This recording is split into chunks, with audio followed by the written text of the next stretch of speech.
അപ്പം ശങ്കുട്ടിദാസ് പ്രതികരിക്കണം ഈ വിഷയത്തിൽ. ഈ ബിന്ദുവിൻ്റെ മരണത്തിലേക്ക് നയിച്ച സംഭവം എന്താണ് യഥാർത്ഥത്തിൽ? രക്ഷാപ്രവർത്തനം വേഗത്തിൽ നടന്നിരുന്നു. 10:30 അപകടമുണ്ടായി. തൊട്ടു പിന്നാലെ കെട്ടിടാവശിഷ്ടങ്ങൾ എടുത്തു മാറ്റിയിരുന്നെങ്കിൽ ഒരുപക്ഷെ ആ വീട്ടമ്മയെ രക്ഷിക്കാമായിരുന്നില്ലേ?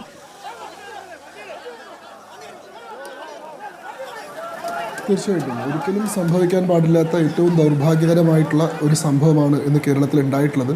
ആദ്യം തന്നെ ആ മരണപ്പെട്ട ബിന്ദുവിൻ്റെ കുടുംബാംഗങ്ങളെ എൻ്റെ അനുശോചനം, എൻ്റെയും പാർട്ടിയുടെ അനുശോചനം അറിയിക്കുകയാണ്. അവരുടെ ഒപ്പമാണ് നമ്മുടെ എല്ലാവരുടെയും ചിന്തകളും മനസ്സും എന്ന് അറിയിക്കുകയാണ്. കേരളത്തെ സംബന്ധിച്ചിടത്തോളം ഏറ്റവും ദുഃഖകരമായിട്ടുള്ളൊരു സംഭവമാണ്, ഒരിക്കലും സംഭവിക്കാൻ പാടാത്തൊരു സംഭവമാണ്. ഇടതുപക്ഷത്തിൻ്റെ പ്രതിനിധി സംസാരിക്കുമ്പോൾ പറഞ്ഞിരുന്നു ഇങ്ങനത്തെ ഒരു ദുഃഖകരമായിട്ടുള്ള സംഭവത്തിൻ്റെ പശ്ചാത്തലത്തിൽ നമ്മൾ രാഷ്ട്രീയം പറയരുതെന്ന്. അങ്ങനെ ഒരു ആനുകൂല്യം ഇന്നത്തെ പശ്ചാത്തലത്തിൽ ആരോഗ്യമന്ത്രി വിശിഷ്യ അർഹിക്കുന്നില്ല എന്നാണ് ഞാൻ കരുതുന്നത്. ഇന്ന് തന്നെ രാജിവെച്ചൊഴിയേണ്ടതായ ധാർമ്മിക ഉത്തരവാദിത്വം അവർക്ക് മേൽ നേരിട്ട് സംഭവിച്ചിട്ടുണ്ട് ഈ സംഭവവുമായി ബന്ധപ്പെട്ട്. അത് രക്ഷാപ്രവർത്തനം വൈകുന്നതിലേക്ക് കാരണമായിട്ടുള്ള അവരുടെ ഒരു പ്രസ്താവന എന്ന് പറയുന്ന ഏറ്റവും ഗുരുതരമായിട്ടുള്ള പ്രശ്നം തന്നെയാണ്. എന്താണ് യഥാർത്ഥത്തിൽ സംഭവിച്ചത്? യഥാർത്ഥത്തിൽ സംഭവിച്ചത് കോട്ടയം മെഡിക്കൽ കോളേജിൻ്റെ ഭാഗമായ 6 വാർഡുകളോട് കൂടിയിട്ടുള്ള ഏതാണ്ട് 360 കിടക്കകളുള്ള 3 നിലയുള്ളൊരു കെട്ടിടം ഇടിഞ്ഞു പൊളിഞ്ഞ് വീണു എന്നുള്ളതാണ്. ഭാഗ്യവശാൽ ഒരു രോഗി മാത്രമേ മരിച്ചിട്ടുള്ളൂ. ധാരാളം പേർ മരിക്കാമായിരുന്ന സാഹചര്യം അവിടെയുണ്ട്. ഈ ചർച്ചയിലിരിക്കുന്ന ചേച്ചി പോലും പറയുന്നത് ഇന്ന് രാവിലെ അവർ ആ കെട്ടിടം ഉപയോഗിച്ചിട്ടുണ്ടായിരുന്നു എന്നുള്ളതാണ്. സമാനമായി മറ്റു മാധ്യമങ്ങളിൽ എത്രയോ ആളുകൾ ഞങ്ങൾ ഇന്നും ആ കെട്ടിടം ഉപയോഗിച്ചിരുന്നു എന്ന് പറഞ്ഞിട്ടുണ്ട്. എന്നാൽ ഇങ്ങനെയൊരു സംഭവം ഉണ്ടായപ്പോൾ ആ സംഭവത്തിൻ്റെ യാഥാർത്ഥ്യം എന്താണെന്ന് മനസ്സിലാക്കാനോ അടിയന്തരമായിട്ട് അതിനടിയിൽ കുടുങ്ങിക്കിടക്കുന്ന ആൾക്കാരെ രക്ഷിക്കാനോ അതിൻ്റെ കാഷ്വാലിറ്റി റേറ്റ് കുറയ്ക്കാനോ ശ്രമിക്കുന്നതിന് പകരം ആ സംഭവത്തെ കവറപ്പ് ചെയ്തുകൊണ്ട് ഇവിടെ അങ്ങനെ ഒരു പ്രശ്നമേ ഇല്ലെന്ന് വരുത്തി തീർക്കാനും അതിനെ മൂടി കളയാനും സമൂഹത്തിൻ്റെ മനസ്സിൽ നിന്ന് അങ്ങനെ ചിത്രത്തെ മായ്ച്ചു കളയാനുമുള്ള വളരെ ലജ്ജാകരമായിട്ടുള്ള ശ്രമമാണ് ഉണ്ടായി എന്നുള്ളതാണ്. ഒരു പ്രശ്നം ഉണ്ടായിക്കഴിഞ്ഞാൽ ആദ്യം ആ പ്രശ്നത്തെ അഡ്രസ്സ് ചെയ്യേണ്ട, അതിനുശേഷം അതിൻ്റെ വിശദീകരണവും അതിൻ്റെ ന്യായീകരണവും ഒക്കെ പിന്നെ പറയാം. എന്നാൽ ആ ബിന്ദു എന്ന് പറയുന്ന സ്ത്രീ അവശിഷ്ടങ്ങൾക്ക് അടിയിൽ കിടക്കുന്ന ജീവന് വേണ്ടി മല്ലിടുന്ന സമയത്താണ് മന്ത്രി ഉൾപ്പെടെയുള്ള ജനപ്രതിനിധികൾ വന്നിട്ട് ചാനൽ ക്യാമറയ്ക്ക് മുന്നിൽ നിന്നിട്ട് ഒരാളും അപകടത്തിൽപ്പെട്ടിട്ടില്ല, ഒരു സമൂഹം ഭയപ്പെടേണ്ട യാതൊരു പ്രശ്നവും ഇവിടെ ഇല്ല, ഇത് ഉപയോഗശൂന്യമായിട്ടുള്ള പണ്ടേ കൈയൊഴിഞ്ഞിട്ടുള്ള ഒരു പഴയ കെട്ടിടമാണ് എന്നൊക്കെ പറയുന്നത്. യഥാർത്ഥത്തിൽ അത് ഉപയോഗത്തിൽ ഇരുന്നിരുന്ന കെട്ടിടം തന്നെയായിരുന്നു എന്നും ഇന്നത്തെ ദിവസം വരെ അത് ഉപയോഗത്തിൽ ഉണ്ടായിരുന്നു എന്നതാണ് ഇത്രയും നേരം നമ്മുടെ മുന്നിൽ വന്നിട്ടുള്ള വിവരങ്ങൾ കൊണ്ട് നമുക്ക് മനസ്സിലാക്കാവുന്ന കാര്യം. അതല്ലെങ്കിൽ എപ്പോഴാണ് കേരളത്തിലെ ഒരു കെട്ടിടം ഉപയോഗശൂന്യമാവുന്നത്? എത്ര വർഷം പഴക്കം ചെന്നിട്ടുള്ള കെട്ടിടങ്ങളെയാണ് ഇവർ പഴകിയ കെട്ടിടങ്ങൾ എന്ന് വിളിക്കുന്നത്? അതുമായി ബന്ധപ്പെട്ട എന്തെങ്കിലും മാനദണ്ഡം ഉണ്ടോ എന്നെങ്കിലും ഇവിടെ വിശദീകരിക്കണം. 68 കൊല്ലം പഴക്കമുള്ള ഒരു കെട്ടിടം, ഒരു ഹോസ്പിറ്റൽ കെട്ടിടം പഴകിയ കെട്ടിടമാണ്, ഉപയോഗശൂന്യമാണെങ്കിൽ നമുക്ക് കേരളത്തിൽ ഇന്നത്തെ എത്ര ഹോസ്പിറ്റലുകൾ നമുക്ക് ഉപയോഗിക്കാൻ സാധിക്കും? നമ്മുടെ തിരുവനന്തപുരത്തെ തൈക്കാടുള്ള woman and children hospital, woman and child hospital എന്ന് പറയുന്നത് 1818 സ്വാതി തിരുനാളിൻ്റെ കാലത്ത് ഉണ്ടാക്കിയിട്ടുള്ള ആശുപത്രിയാണ്. ഇന്നും നമ്മളത് ഉപയോഗിക്കുന്നുണ്ട്.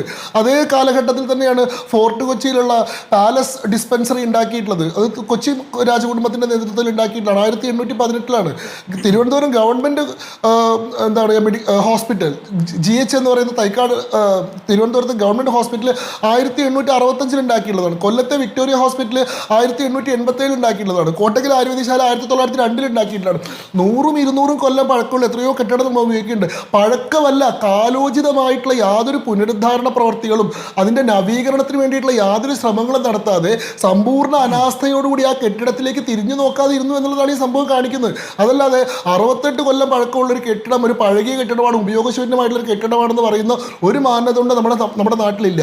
ഇവിടെ ഒരു അപകടം സംഭവിച്ചപ്പോൾ ആ അപകടം സംഭവിച്ച കെട്ടിടത്തെ ഒറ്റയടിക്ക് ഉപയോഗമില്ലാത്തൊരു കെട്ടിടമാക്കി മാറ്റുകയാണ് ചെയ്തത്. 10:30 അപകടം സംഭവിക്കുന്നു. ശങ്കുട്ടിദാസ്, 10:30 അപകടം സംഭവിക്കുന്നു. 10:45-11 മണിയോടുകൂടി തന്നെ ഒരു ശബ്ദരേഖ ഞങ്ങൾക്ക് ലഭിക്കുന്നുണ്ട്. ഈ പറയുന്ന ബന്ധുവിൻ്റെതാണ്. ഇപ്പോൾ നമ്മൾ ദൃശ്യങ്ങളിൽ കണ്ട ആംബുലൻസിന് മുന്നിൽ പ്രതികരിച്ച അതേ ബന്ധു തന്നെ. ആ ബന്ധു നമ്മളടക്കമുള്ളവർക്ക് ആ ശബ്ദരേഖ നൽകുന്നു. ആശുപത്രി അധികൃതരോട് സംസാരിക്കുന്നതാണ്. ഇങ്ങനെ ഒരാളെ കാണാനില്ല, കുളിക്കാൻ പോയതാണ്, അവർ ഫോൺ എടുത്തിട്ടില്ല എന്ന ആശങ്കയോടെ പറയുന്ന ശബ്ദരേഖ. അതിനുശേഷം അദ്ദേഹം പോലീസിനെ വിളിക്കുന്നു. അതും കഴിഞ്ഞാണ് 12 മണിയോടെയാണ് അവിടേക്ക് ഈ തിരച്ചിലിനായി സംഘം എത്തുന്നത്. അതും അവിടേക്ക് എങ്ങനെയാണ് JCBകൾ എത്തിക്കാൻ ബുദ്ധിമുട്ടിയതെന്ന് കണ്ടല്ലോ. റോഡില്ല, കെട്ടിടത്തിന് അകത്തുകൂടി അത് പൊളിച്ചിട്ടൊക്കെയാണ് എത്തുന്നത്. അത് അവിടെ ഇപ്പോൾ നേരത്തെ ഉണ്ടായിരുന്ന സംവിധാനത്തിൻ്റെ ഒരു വീഴ്ച എന്ന് വേണമെങ്കിൽ അതിന് താൽക്കാലികമായ ഒരു ആനുകൂല്യം കൊടുക്കാം. എന്നാൽ പോലും വൈകി എന്നുള്ളൊരു യാഥാർത്ഥ്യമാണ്. നിങ്ങൾക്ക് 2.5 മണിക്കൂറാണ് വൈകിയത് ശങ്കുട്ടിദാസ്. അല്ല നോക്കൂ, ഇത് നമ്മളെ സംബന്ധിച്ചിടത്തോളം ഒരു പുതിയ അറിവാണ്.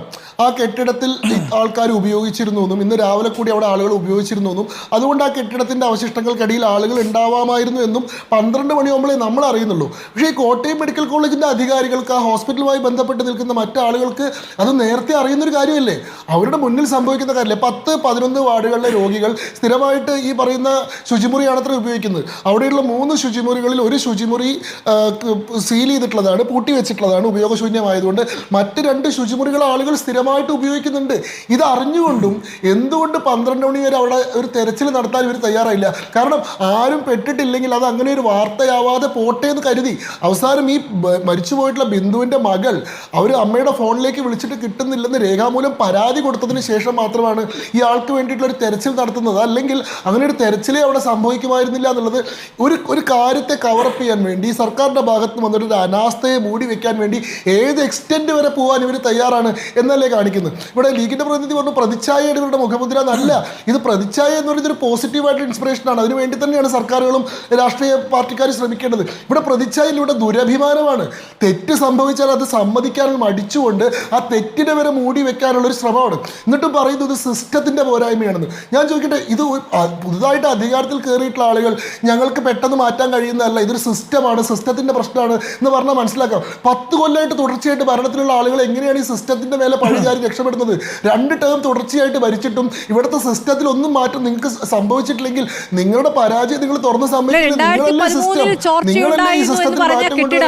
2025 മാറ്റിയിട്ടില്ല എങ്കിൽ അതെങ്ങനെയാണ് മുൻ സർക്കാരുമല്ല അതിനു മുന്നത്തെ സർക്കാരിന്റെ പിഴവാകുന്നത്?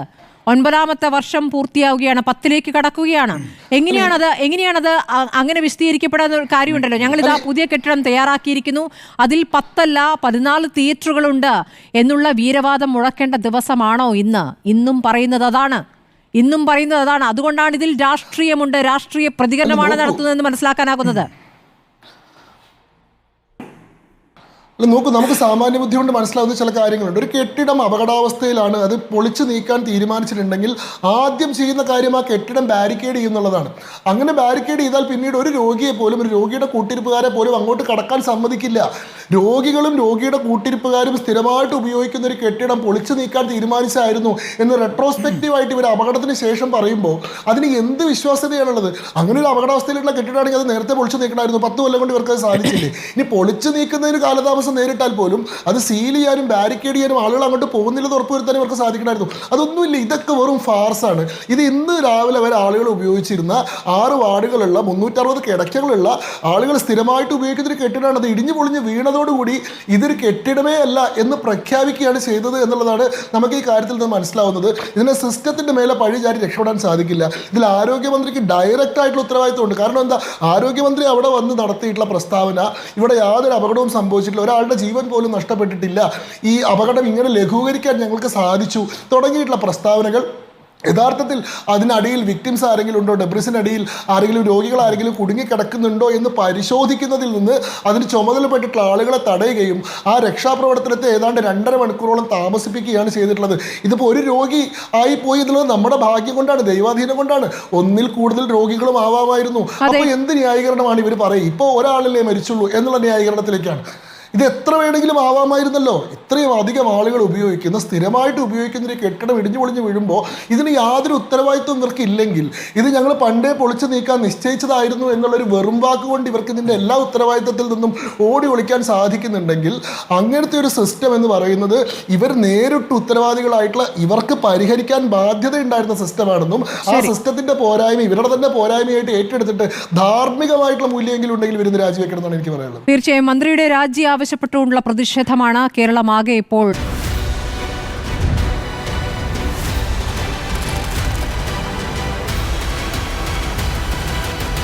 ഡിബേറ്റ് വിത്ത് സ്മൃതി പരുത്തിക്കാട്.